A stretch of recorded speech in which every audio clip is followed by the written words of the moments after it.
तो शुरुआत करते हैं क्वेश्चन नंबर 51 से। क्वेश्चन कहता है कि बताइए, आइडेंटिफाई कीजिए कौन सा इंस्ट्रूमेंट क्लास 3 लीवर के अंदर नहीं आता है। तो एक पिछली वीडियो में हमने आपको बताया था कि जब आप एफर्ट बीच में लगाते हो, दूसरी तरफ फलक्रम रहता है और जो साइड में है उसमें लोड रहता है, तो वो आपका type of liver third class में चला जाता है। तो देखिए, सबसे पहला ऑप्शन है ट्वीजर। ट्वीजर क्या होता है पहले मैं बता दूं हिंदी में। तो ट्वीजर होता है आपका चिमटी। चिमटी होती है स्टेपलर। अब चिमटी जो होती है उस पे अपन बीच पे ही एफर्ट लगाते हैं, ठीक है। तो ये तो क्लास थर्ड में चला गया। स्टेपलर, स्टेपलर का भी आपको पता है, उसको भी अपन एफर्ट कहाँ पे लगता है, बिल्कुल उसके बीच में, ठीक है। हॉकी स्टिक, हॉकी स्टिक को भी जब पकड़ा जाता है तो देखिए, जब पेनल्टी लेने के लिए पकड़ा जाता है तो वो हॉकी स्टिक को भी एक तो यहां से और दूसरा मेन फोर्स जो लगता है वो बीच में से लगता है। अगला है आपका व्हील बैरो। व्हील बैरो जो है, जो एक पहिए वाली गाड़ी होती है, उसमें एफर्ट कहाँ लगता है, उसमें एफर्ट अपन यहाँ पे लगाते हैं, हाथ यहाँ पे लगाते हैं, इधर व्हील होता है और इधर लोड होता है उसमें बीच में। तो ये वाला ऑप्शन किस में नहीं आएगा, क्लास थर्ड के में नहीं आएगा। कमेंट में आप बताइए, अगर ये क्लास थर्ड लीवर में नहीं आएगा तो ये आएगा किस में, ठीक है। Next question number 52। नंबर 52 कहता है दोस्तों कि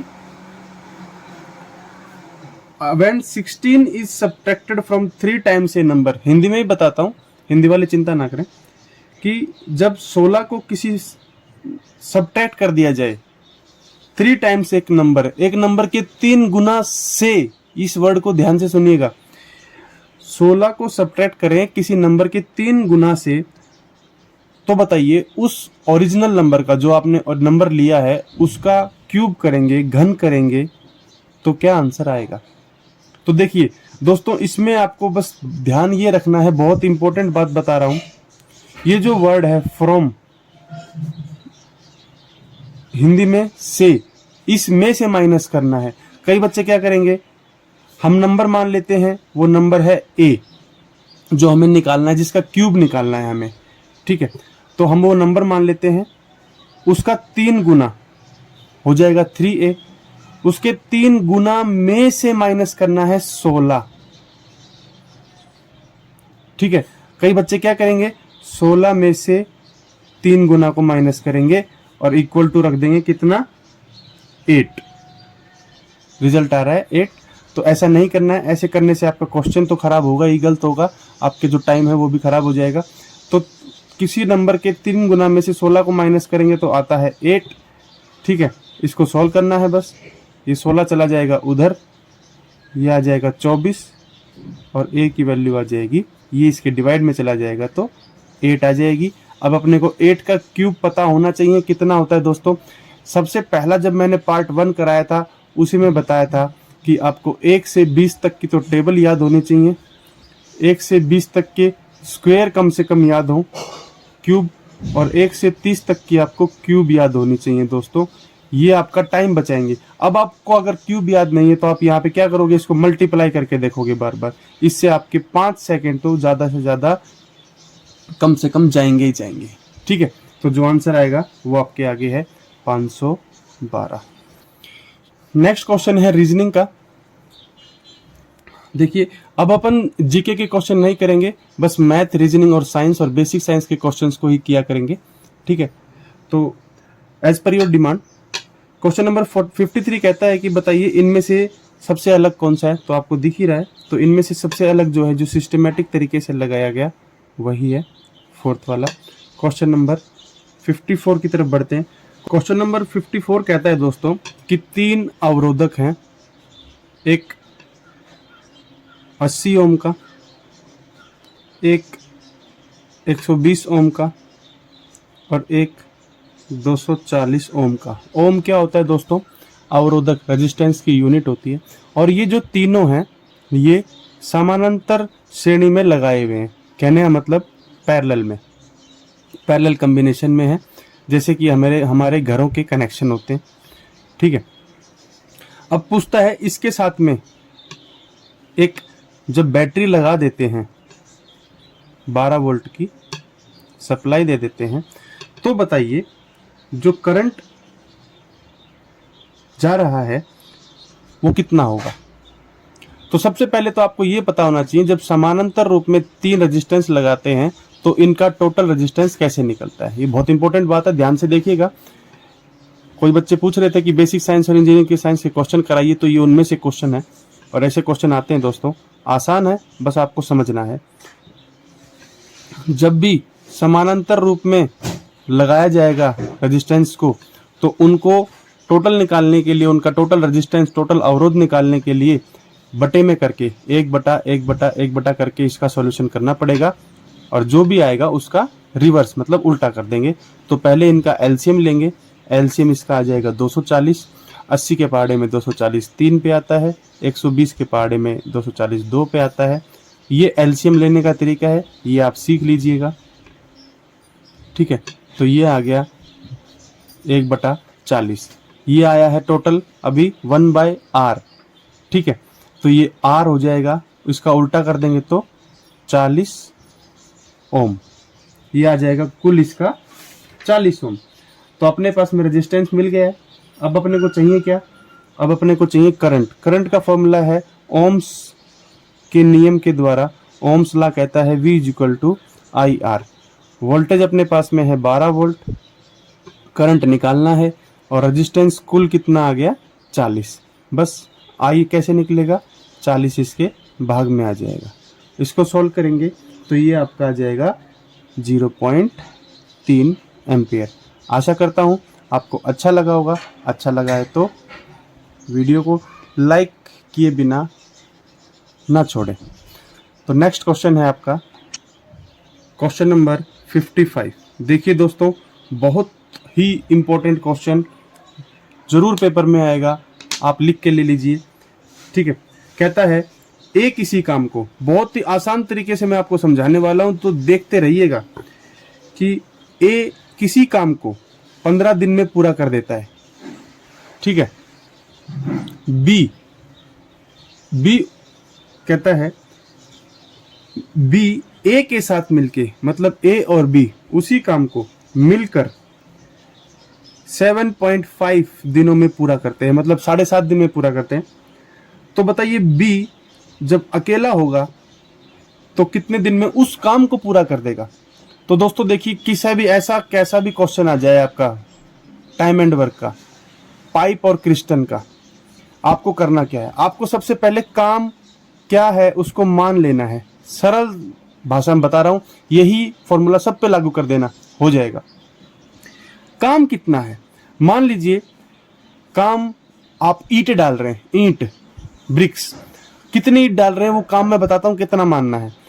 कितनी ईंट डालनी है आपको, टोटल कितनी ईंट डालनी है, तो 15 है, ये 7.5 है। इन दोनों का एलसीएम जो आएगा वो आपका काम होगा। तो देखो 7.5 को 2 से गुना करेंगे तो 15 आता है, इधर 15 है ही, तो दोनों हम मान लेंगे 15 ईंटें डालनी थी, कुल काम ये है। 15 भी मान सकते हो, 30 भी मान सकते हो, 45 भी मान सकते हो, क्योंकि इसके पाड़े में भी 45 आएगा और इसमें भी आएगा। समझ गए। अब आपको करना क्या है, आपको पता चल गया कि 15 दिन में ए 15 ईंट डालता है, ठीक है। तो अब आप निकालेंगे सभी क्वेश्चन इसी तरह से, तो एक दिन में कितनी डालता है ये निकालना है बस आपको। 15 दिन में 15 ईंट डालता है तो एक दिन में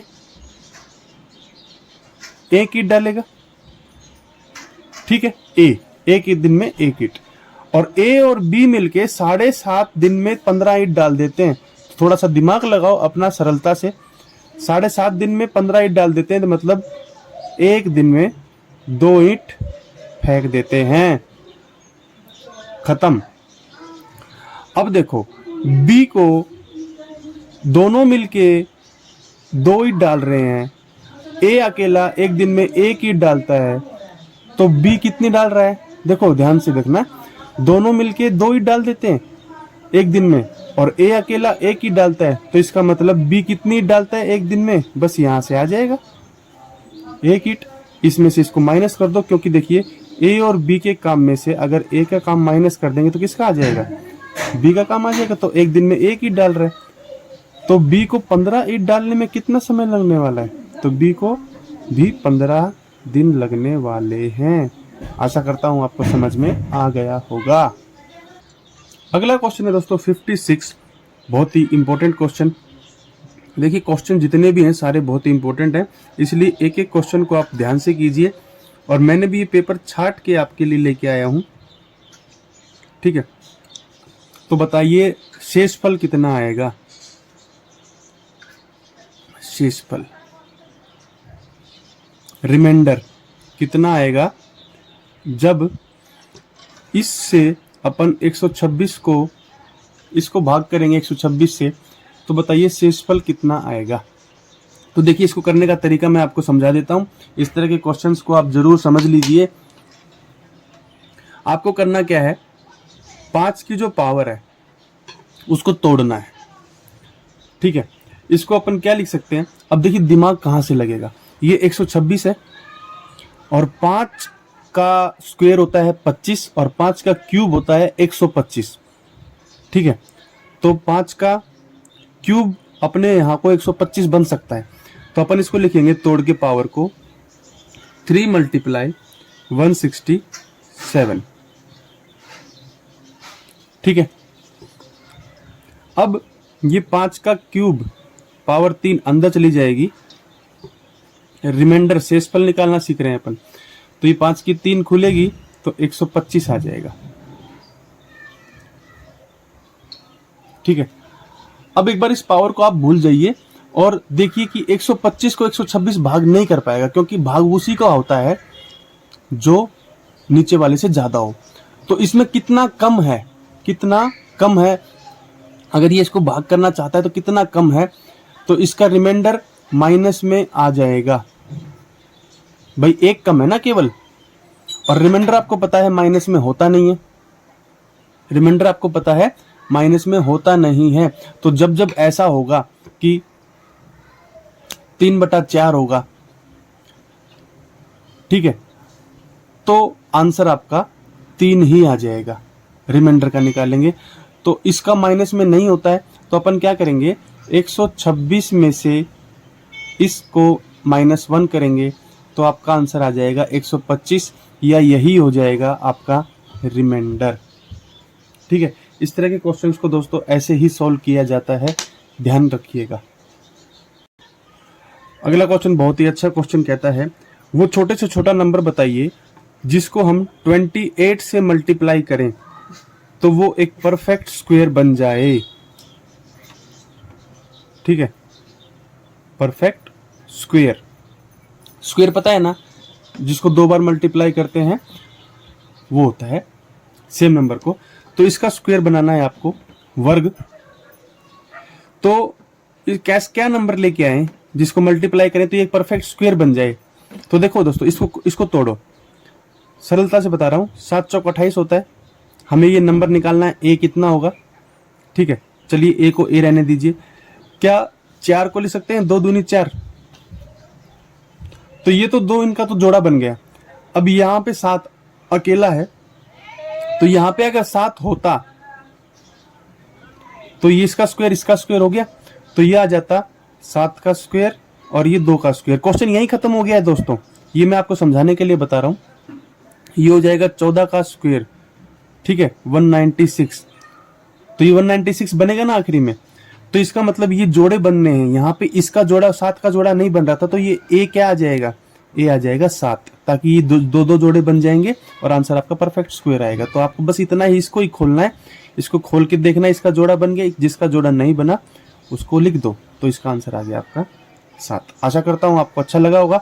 इसी तरह का एक क्वेश्चन मैं आपको दे देता हूं, होमवर्क है आपका, कमेंट में लिखिएगा 45 को किससे मल्टीप्लाई करें कि एक परफेक्ट वर्ग बन जाए। क्वेश्चन नंबर कहता है दोस्तों, क्वेश्चन नंबर 58 कि एक बेयरिंग पता है ना आपको, ऐसा होता है बेयरिंग या कोई डिवाइस जिसका इस्तेमाल किया जाता है बीम को होल्ड करने के लिए। तो देखिए ऐसे यहाँ पे बेयरिंग लगा देते हैं अपन, इधर अपन एफर्ट लगाते हैं और इधर फलक्रम रहता है या लोड रहता है, ठीक है। तो ये आपका थर्ड क्लास लीवर में आ जाता है दोस्तों। लीवर के क्वेश्चन दोस्तों, लीवर मैकेनिक के क्वेश्चन बहुत ज़्यादा आते हैं। इस टॉपिक को आप अभी से कर लेंगे तो अच्छा रहेगा। क्वेश्चन नंबर 59, क्वेश्चन नंबर 59 कहता है दोस्तों कि एक ऑब्जेक्ट रखा था, एक वस्तु थी जो स्टार्टिंग में रखी थी रेस्ट पे, मतलब उसकी स्टार्टिंग जो स्पीड होगी u 0 है इनिशियल स्पीड, और उसको फिर एक कांस्टेंट एक्सेलरेशन से, जो उसका कांस्टेंट त्वरण है, उससे दौड़ाया गया 3 मीटर प्रति सेकंड स्क्वायर के हिसाब से। और बताइए इस जर्नी के दौरान उसकी एवरेज वेलोसिटी कितनी थी। एवरेज वेलोसिटी कितनी है, ठीक है। अनुमानित जो वेलोसिटी है वो बतानी है, कहाँ कहाँ पर, एक तो इतनी दूरी पे, दूसरा इतनी दूरी पे, ठीक है। तो एवरेज वेलोसिटी के क्वेश्चन भी पूछ लिए जाते हैं दोस्तों। देखिए करेंगे कैसे।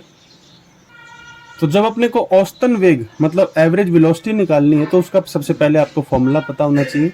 उसका फॉर्मूला होता है दोस्तों v1 प्लस v2 बटे में 2। अब v1 v2 क्या है भाई, आपसे दो जगह पे उसकी वेलोसिटी को मांगा गया है, एक तो 13.5 मीटर पर और एक 54 मीटर पर।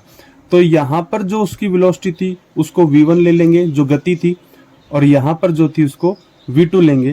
तो ये आपको निकालनी पड़ेगी और फिर इस फॉर्मूले में पुट करके आंसर आएगा।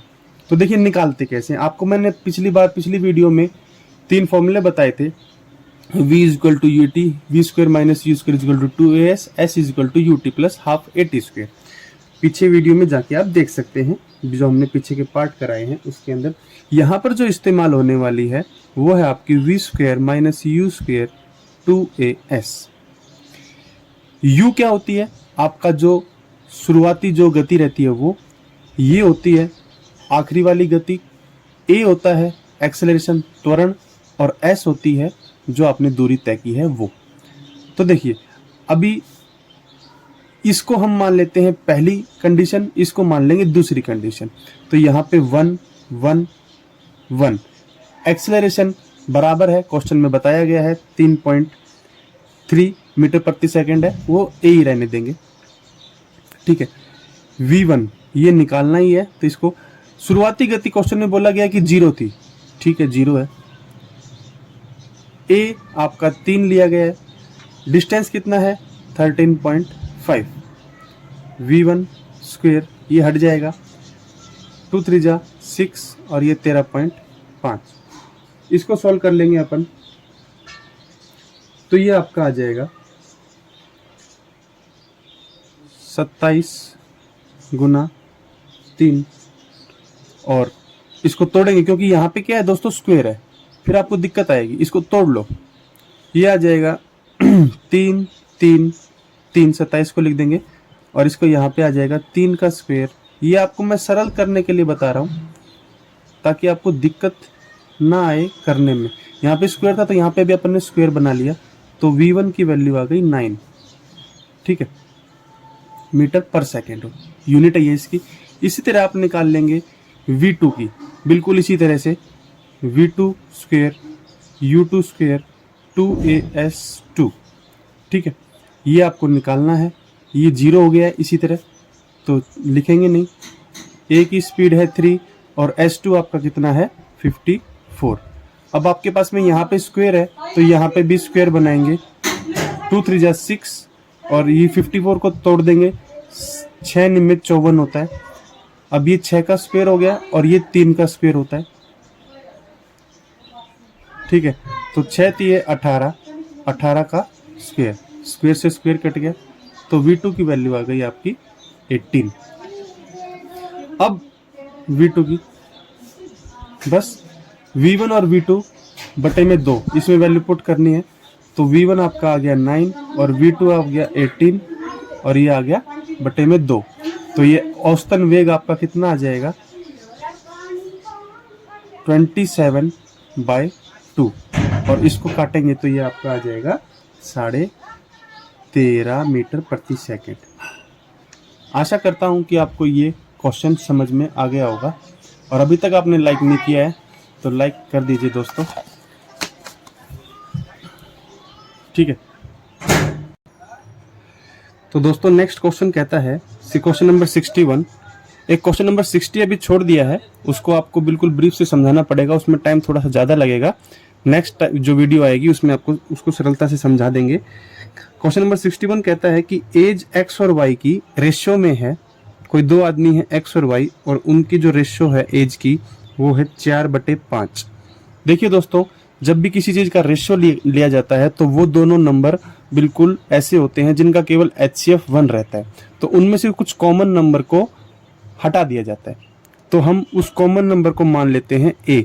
तो अब ये बन गई इनकी जो एक्चुअल एज थी वो, अब ये रेशियो नहीं रहा, अब ये हो गई X की एज और ये हो गई Y की उम्र, असली उम्र। अब कहता है 6 साल बाद, तो हम क्या करते हैं, ये जो उनकी उम्र है असली की, 6 साल बाद की बात करेंगे तो इनमें 6 साल हम जोड़ देंगे। 6 साल बाद इनकी उम्र जो हो जाएगी, इसको फिर सॉल्व करके जो इनका अनुपात आएगा वो आएगा 6/7। बस आपको इतना ही करना है और फिर आपको इसको सॉल्व कर लेना है। क्रॉस मल्टीप्लाई 28A 6 7 42, 30A 36, ए वाले एक तरफ चले जाएंगे और ये एक तरफ आ जाएंगे। ये 36 हो जाएगा दोस्तों, गलत कर दिया। तो इसमें से इसको माइनस कर देंगे तो ये आ जाएगा 6 और ये आ जाएगा इधर से 2A। ए की वैल्यू आ जाएगी आपकी 3, ठीक है। अब इसने पूछा क्या है, find the value of y, y की उम्र बताइए, यही पूछा है, वाई की उम्र बताइए। तो वाई की उम्र हो जाएगी आपकी है 5A, तो ए की वैल्यू यहाँ पे पुट कर देंगे 2, तो वाई आ जाएगा 10 साल का, ठीक है। अगर क्वेश्चन में ऐसे पूछ लेता, बताइए वाई की उम्र 8 साल बाद कितनी होगी, तो इसके अंदर 8 जोड़ देते, बस इतना ही करना है। क्वेश्चन नंबर 62 की ओर बढ़ते हैं। क्वेश्चन नंबर 62 कहता है कि ये कुछ कोड लिखे हुए हैं, आपको इनको पढ़ के बताना है एंड का जो कोड है वो क्या होगा। तो देखिए दोस्तों, समय बचाने के लिए मैंने पहले लिख लिया है। एंड किस में है, एंड केवल इसमें है, और टेबल और चेयर, चेयर इसमें है, टेबल इसमें है। तो चेयर की वैल्यू यहां से देखिए 3 7 9 में से कुछ भी हो सकती है, मतलब 7 तो नहीं आएगा। टेबल की वैल्यू 3 8 9 में से कुछ भी हो सकती है, तो यहां पे 8 भी नहीं आएगा। तो ये 2 जो बचा, जो कि केवल इसमें था, और यहाँ एंड भी केवल इसमें था, तो एंड की वैल्यू हो गई यहाँ से 2। तो आपको इस तरह से यहाँ से डिफ्रेंशिएट करके आंसर निकालना पड़ेगा। क्वेश्चन नंबर 63 अपन ने स्किप कर दिया क्योंकि वो कंप्यूटर से रिलेटेड था। अपन करेंगे साइंस और मैथ एंड रीजनिंग के ओनली कुछ क्वेश्चंस। तो 64 क्वेश्चन नंबर कहता है कि 1 किलोवाट आवर, ये कई बार क्वेश्चन मैंने देखा है, बताया भी है कि कितने के बराबर होता है 1 किलोवाट आवर। तो वो होता है 3.6 इंटू 10⁻6 जूल के बराबर होता है। इसको आप लिख लीजिए। नेक्स्ट क्वेश्चन जैसे कि टाइम एंड वर्क का है, बहुत ही आसान क्वेश्चन है, बस आपको ध्यान देना है। पिछली बार मैंने जैसे सिखाया था वैसे ही उसी माध्यम से करेंगे अपन इसको। और ये आज का अपना आखिरी क्वेश्चन रहेगा क्योंकि आज है गणेश चतुर्थी। आप सभी को गणेश चतुर्थी की हार्दिक शुभकामनाएं। आशा करते हैं कि ये गणेश चतुर्थी आपके लिए बहुत ही शुभलायक हो, आपको अच्छी सी नौकरी दे। तो बढ़ते हैं अपन आगे।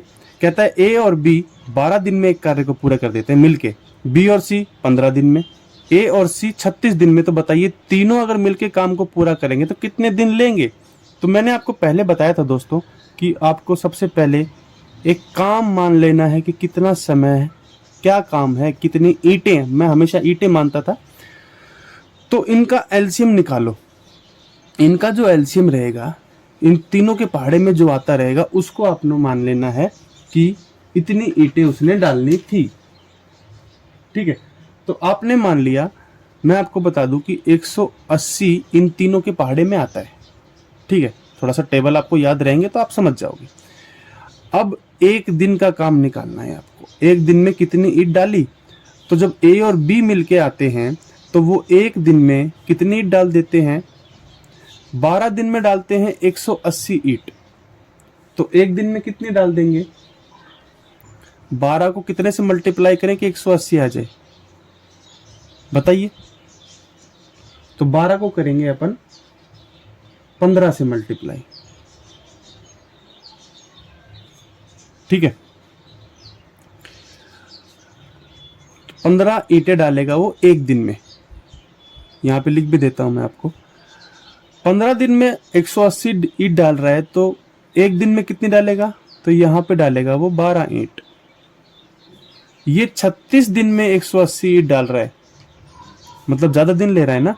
तो कितने दिन में 180 ईंट डाल देगा, तो ये आपका आ जाएगा 36 पंजे 180। तो ये एक दिन में 5 ईंट डालेगा। ठीक है, अब अगर मैं इन सबको प्लस कर लेता हूं, इन सबको देखिए, ए प्लस बी, बी प्लस सी और सी प्लस ए, ये हो गए आपके ये सभी आदमी, 6 आदमी एक दिन में कितना ईंट डाल रहे हैं देखिएगा, 12, 15 और 5, 12 और 15 आपका हो जाएगा 27, 27 और 5 32। ठीक है, 32 ईंट डाल रहे हैं कौन, ए मतलब 2A, बी 2B और 2C। यहां से मैं 2 कॉमन ले लूं तो ABC 32 ईंट, मतलब ABC का 2 जोड़े 32 ईंट डाल रहे हैं। तो ABC के तो मेरे को केवल एक जोड़ा चाहिए, तो ये 2 चला जाएगा इसके डिवाइड में, तो ये आ जाएगा 16 ईंट। तो ABC कितनी ईंट डाल रहे हैं एक दिन में, 16 ईंट। और डालनी कितनी ईंटें हैं, 180। तो 16 ईंट ABC मिलके डालते हैं एक दिन में, तो 180 के लिए कितना टाइम लग जाएगा, बताइए दोस्तों। यही आपका आंसर है। ठीक है, 16 के पहाड़े में 180 आता नहीं है, 16 के पहाड़े में 180 नहीं आता है, कोई बात नहीं। तो देखिए 16 इंटू 11 हो जाता है आपका 176, मतलब 11 दिन तो लगने वाले हैं 176 ईंटों को डालने के लिए। बच गई कितनी ईंटें, बच गई आपकी 176 में से केवल 4 ईंट, 4 ईंट बच गई। ठीक है, 16 ईंट डालने के लिए पूरा दिन लगता है, पूरा एक दिन। तो 4 ईंट डालने के लिए उस दिन का चौथाई हिस्सा लगेगा, मतलब चौथाई हिस्से को क्या लिखते हैं, 0.25।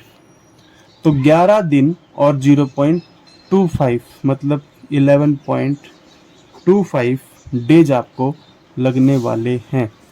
आशा करता हूं आपको अच्छा लगा होगा। आपने देखा भी है कि कॉमन एडमिशन टेस्ट का एक न्यूज़पेपर में आया था। तो दोस्तों हाँ, ऐसा ही आगे होने वाला है, और ये सभी के लिए अच्छा है। जो टाइम सिलेक्शन प्रोसीजर में बहुत ज़्यादा लगता है हर एक वैकेंसी के लिए, वो अब कम हो जाएगा। एक छटनी एलिमिनेशन प्रोसेस के लिए इसको चालू किया गया है। तो आप इसके स्तर से अपने आप को तैयार करना चालू करें। और वीडियो अच्छी लगी तो वीडियो को लाइक कर दें, शेयर कर दें और दोस्तों के साथ सब्सक्राइब कर दें। नेक्स्ट पार्ट जल्दी आएगा। कोई भी आपकी डाउट रह गई हो, कोई क्वेश्चन समझ में ना आया हो, तो आप क्वेश्चन को कमेंट में डाल के पूछ सकते हैं। चलिए दोस्तों, मिलते हैं आपसे नेक्स्ट वीडियो में। जय हिंद, जय भारत।